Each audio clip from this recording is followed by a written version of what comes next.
McDonald Jojubu, Director General of Kenya National Bureau of Statistics. Today we are just closing on the training that we have been having for the last 1 week, which touches on the conducting the census of TVET institutions that we have been planning for. We had actually started this process earlier. We had the development of the data collection tools, and then we did the piloting. We also did the mapping of the institutions, the whole country.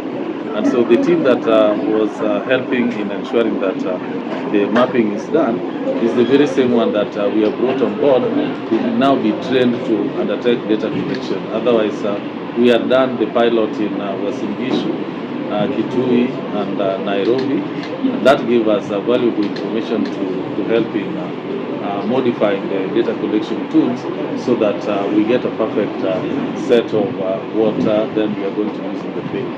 This exercise would mean that we are going to cover all the TVET institutions countrywide, and so the teams that we have 150 research assistants to be supervised by 41 supervisors, and they are going to cover all the 47 counties in a way that from it we'll be able to get to know how many institutions that are we having in the country.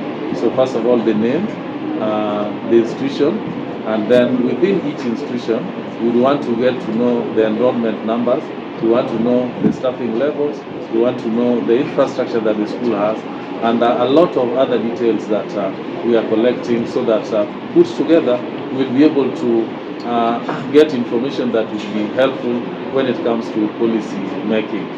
This is an exercise that has not been done ever since, or let me say since independence. We have not done this kind of an activity, but we found it necessary that we need to get to know which are the TVET institutions in the country. Earlier, we had done the census of schools, where we covered the ECDs, we covered primary school, the junior secondary school, and then senior secondary school together. All put together, and then in terms of their categories, private and public, all including the national or the international school.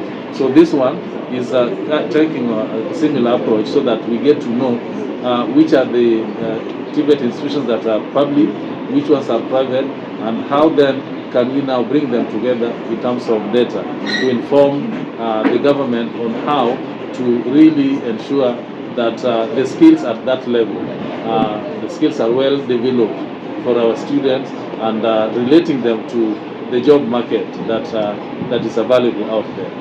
At the end of the day, it will get back to the policy. First is about the data. That data we now transform it into statistics, and that statistics will then inform us of our situation. I've talked about enrollment. What are the enrollment numbers? I've talked about the number of TVET institutions.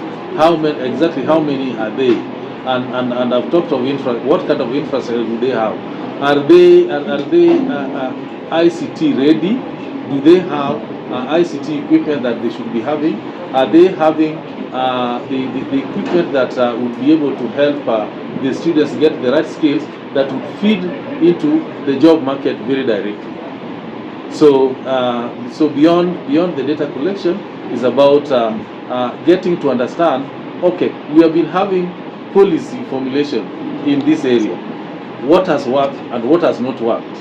Because then it will tell us how far we have gone in terms of the TVET institution, and of course then beyond that, what new things that would we need to inject just to make sure that things are running very well. This exercise is meant to take like around 40 days. We are starting on 20th. Today we are finishing the training, and then we have the weekend. We have Monday to plan. Then we get to Wednesday, when the teams will be in the field now to start the work. So the work will go on for up to around 28th of next month. We expect some teams to complete earlier. We expect some to maybe go beyond by more than a day, depending on what will be in the field there. It is also a rainy period, We don't know what could happen, but we have provided for all that within the timelines that we have given. After all, we had already done the mapping earlier to tell us approximately how many institutions we expect to have, and so the teams have been formed. The number in each team is informed by the workload that we expect to see in the field. There are many institutions that are involved, and you are able to realize that we have the State Department for TVET who will also be saying something. We have the TVET authority itself. We have the TVET, the CDAC. We have the KMTC represented. We have a myriad of other players, both public and private, and they are represented here today to ensure that we take off in the best way possible. All those are stakeholders. Of course, even the Ministry of Basic Education is represented here. Ministry of State Department for Higher Education also represented here, and so it brings together all the players. And of course, my State Department, the State Department for Economic Planning, that is the mother of the Bureau, is part of this process and has been very supportive. How many officers have you recruited for this exercise? No, I've said that for the field team, we have 150. It is almost the same number that did the mapping when we did it. So they're the very same ones who are going to do the data collection. And then to supervise them, we have 41 supervisors. These supervisors are actually from, basically a number of them are from the Bureau and a few of them from the stakeholder institutions. And of course, even for the research assistants, a number of them are also from the Bureau and just a few of them from outside to take part in the activity. Mary Kimani, the Regional Director of TVET, in charge of Nakuru and Baringo counties. I'm representing the PS State Department of TVET.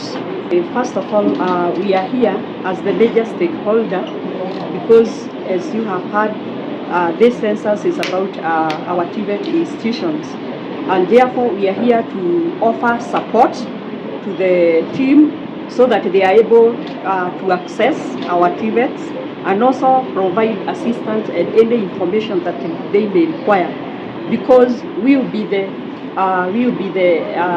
greatest beneficiaries of these georeference data, because it is going to help us in terms of planning, in terms of infrastructure, in terms of access, inclusivity, and also even in digitization, and also in planning for the training. As you already know, we have a new curriculum called CBET, that is the Competence-Based Education and Training, which offer practical skills instead of the earlier accumulated theoretical knowledge. We are offering practical skills, and this means that we require a lot of equipment and resources, and therefore this data is going to give us the direction in which to take so that we are able to offer quality training. Me Barnabas, I'm the person representing NAPCO, Kenya National Private Association. So we are here as stakeholders because at the end of the day, we are the people who carry the heaviest data. So we are here to provide all those requirements and people now to submit the same information to other private colleges. So basically we are here to support the KNPS during this exercise. Basically what we are going to do as a private is we onboard the exercise, because we have around 400 membership, and this membership do have huge data which should be able to assist the KNPS, especially getting the required amount of data across the country.